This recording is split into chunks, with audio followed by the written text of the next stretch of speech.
निजाक्षरात् परादिह बदरीवने स्थितः भुवि भारत जीव शर्मणे नरनारायण देव पाहि माम्। यदुपर्यभवत्कृपा तव स नरो द्रष्टुमिहार्हति क्षणम् न परस्सुरसत्तमोऽन्यथा नरनारायण देव पाहि माम्।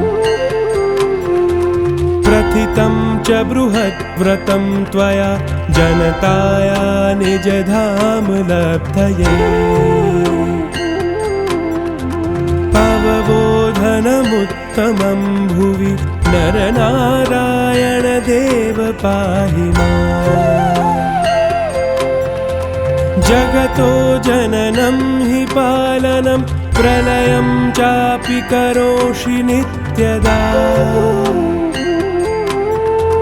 रजसा तमसा च सत्त्वतो नरनारायण देव पाहि माम्।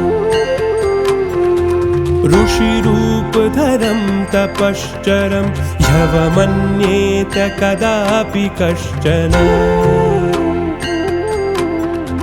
स भवेत् सततं च नारकी नरनारायण देव पाहि माम्।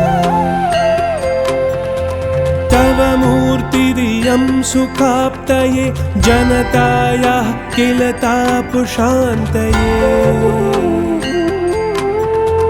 मरणस्य जयाय नित्यदा नरनारायण देव पाहि